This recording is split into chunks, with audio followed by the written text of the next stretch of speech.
What's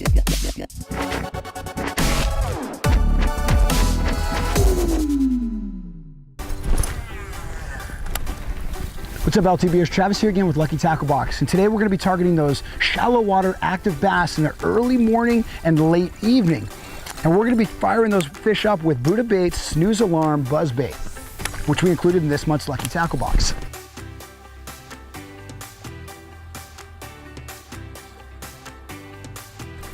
So I start off with a high-speed reel, like a 7.3 to 1 gear ratio. And then I spool that up with about 17 to 20 pound fluorocarbon or 50 pound braid. Then I pair that up with Castaway 6'10" spinnerbait rod.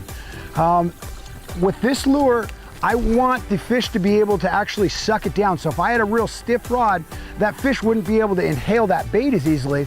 And what happens is, when you have the right rod, that fish will inhale it and that rod will load up, which means that rod will give enough for that fish to inhale the bait, and then that backbone, by the time it hits the backbone of your rod, you're able to really get a good hook set with that single hook. Now there's a couple quick modifications I make to this bait. First one is that I always add a trailer. Now there's a couple different types of trailers you can throw, but the reason being for a trailer is so the fish, when they come up to hit this bait, they have some kind of profile that they can hit, so they can zone in on. And by putting a trailer on the hook, that fish is gonna strike that bait and you're gonna end up hooking that fish. In terms of which trailer to throw, basically any kind of creature bait, there is no bad trailer to put on this thing. I just try to match it to the color of the bait I'm using, and then also match it to the size of the bait that's actually in that lake. So if I have real small, little tiny bait in the lake, I'll probably use a smaller little profile trailer as well, so it matches what's going on. The second thing is a trailer hook. What happens is sometimes these fish will come up and they'll short strike the bait. They'll just hit the tip of your trailer and stuff. And in that case, putting on a trailer hook, which you can buy at your local tackle shop, there's all kinds of different versions out there, and you can add it on to the end of this bait and hopefully improve your hook sets. There's a couple keys to retrieval. First of all, it's a real easy bait to use.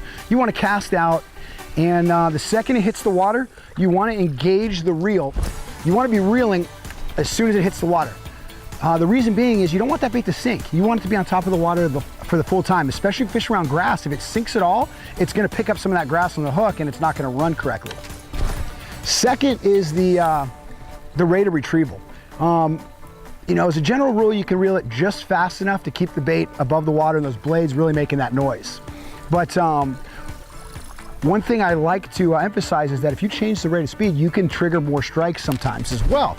And there isn't a speed that you can reel this thing fast enough that fish are not going to be able to catch it.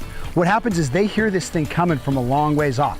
So it doesn't surprise them. They hear that buzzbait coming from about 30 feet away. And so they are ready. If they want to eat, they're ready for the second that thing gets to them, they're going to pounce on it. Last is the water depth you should be retrieving this in. And I like, as a general rule, I like to keep it shallower than 4 to 5 feet of water. So I'm going to parallel banks and stuff, or flats that are in less than 4 to 5 feet of water, because I want those shallow active fish. Now, an exception to this is vertical structure. If you're in deeper water but you've got trees coming up or pilings or something like that, the fish will suspend on that. And we'll talk a little bit more about that right now in location. When talking about location, the first thing is time of day. I want that first early morning bite. Oh, wow! I wasn't paying attention. That was a monster. You guys, quit distracting me. Holy schmoly. Oh my, that's gonna be on camera. We're gonna need to see a replay of that one. I'm gonna be perfectly honest, that fish scared the crap out of me. All right, so we know we want to throw this thing pretty shallow, but we talked about exceptions to that. Anytime you have vertical structure like trees or pilings or anything like that that's coming up near the surface, those fish will suspend at the top of that structure, waiting for bait like or a bait imitation to come over them that they're going to come up and hit. But when talking about location, the biggest factor I've seen with buzzbaits is time of day.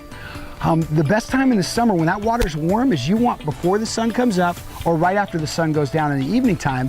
And the reason being is the water is cooling down during that time. So these fish that have been deeper and cooler water all day, they're gonna move up shallower as the water cools, and they're gonna feed during those small little windows.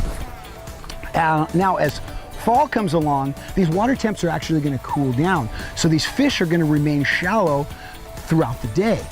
Another thing that's happening in the fall is this bait is schooling up in shallow areas. So these fish are really honing into all the bait that's up there. And this is what the buzzbait is perfect at imitating. So instead of just catching them in the morning and evenings, you're also going to be catching them in the windows, the feeding windows throughout the day when those fish are chasing bait. The reality is this bait can be a little intimidating to beginner anglers. So, a big hunk of metal making a bunch of noise on the surface is hard to believe it's going to get hit by a fish. But the reality is buzzbaits like, Buddha Bait's snooze alarm are made to mimic the bait fish that these bass are honed into this time of the year.